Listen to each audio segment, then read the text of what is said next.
আমরা কি কখনো ভেবেছি সুস্থতা আমাদের জীবনের জন্য কতখানি প্রয়োজন? ধরুন, আপনার যশ, খ্যাতি, সম্পদ, প্রতিপত্তি সবই আছে, কিন্তু আপনি অসুস্থ। আপনার জীবন তখন কেমন হবে? আবার সুস্থ না থাকলে জীবনকে আপনি যাপন করবেন কিভাবে? সুস্থ না থাকলে জীবনকে কি উপভোগ করা যায়? না, যায় না। এজন্যই আমরা বলি, স্বাস্থ্যই সকল সুখের মূল। স্রষ্টার দেয়া একটি বড় আশীর্বাদ সুস্বাস্থ্য। কারণ সব থাকার পরেও আপনি যদি অসুস্থ থাকেন, আপনার মধ্যে যদি প্রাণবন্ততা না থাকে, আপনি যদি টেনশন, আতঙ্ক, ভয়, দুশ্চিন্তায় আচ্ছন্ন থাকেন, তাহলে সব কিছুই তো অর্থহীন। এখন প্রশ্ন হলো, আমরা অসুস্থ হই কেন? এ প্রসঙ্গে পৃথিবীর বিখ্যাত চিকিৎসা বিজ্ঞানীরা কি বলছেন? হার্ভার্ড মেডিকেল স্কুলের অধ্যাপক doctor Herbert Benson, doctor Dean Ornish, doctor Deepak Chopra, doctor Larry Dossey, doctor John Robbins সহ বিখ্যাত চিকিৎসা বিজ্ঞানীরা বলছেন, আধুনিক মানুষের অধিকাংশ রোগই হল সাইকোসোমাটিক বা মনোদৈহিক। প্রফেসর ডক্টর হার্বার্ট বেনসন, হার্ভার্ডের মাইন্ড বডি মেডিকেল ইনস্টিটিউটের প্রতিষ্ঠাতা। মেডিটেশনের নিরাময় ক্ষমতা নিয়ে যিনি অর্ধশতক ধরে গবেষণা করছেন। এ প্রসঙ্গে এক বক্তব্যে তিনি বলেন, যেসব কারণে মানুষ ডাক্তারের কাছে যায় তার 60 থেকে 90% ক্ষেত্রেই দায়ী হল স্ট্রেস ও অন্যান্য মানসিক চাপ, যা কোনো ওষুধ দিয়ে বা অপারেশনের দ্বারা সারানো সম্ভব নয়। আসলে সুখের অভাবই হলো অসুখ। মনে সুখের অভাব হলেই তার প্রভাব পড়ে দেহে।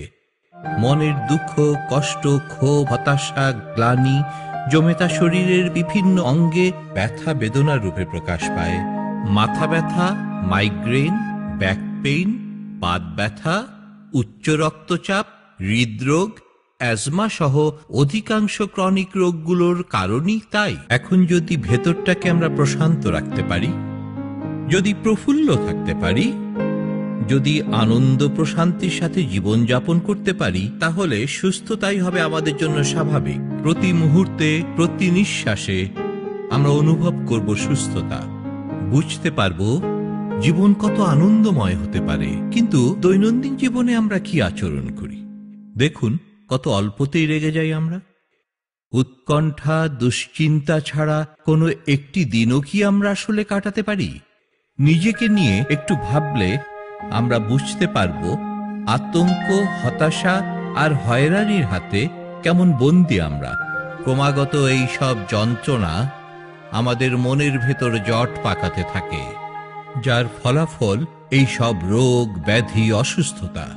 আর এভাবেই নিজের অজান্তেই হয়তো আমার অনেক রোগের কারণ আমি নিজেই। কিন্তু মজার ব্যাপার হচ্ছে, সেই রোগগুলো থেকে মুক্তিও কিন্তু সম্ভব নিজেদের উদ্যোগেই। কারণ মানুষের শরীর হলো সেরা ফার্মেসি, আর মন হলো সেরা ডাক্তার।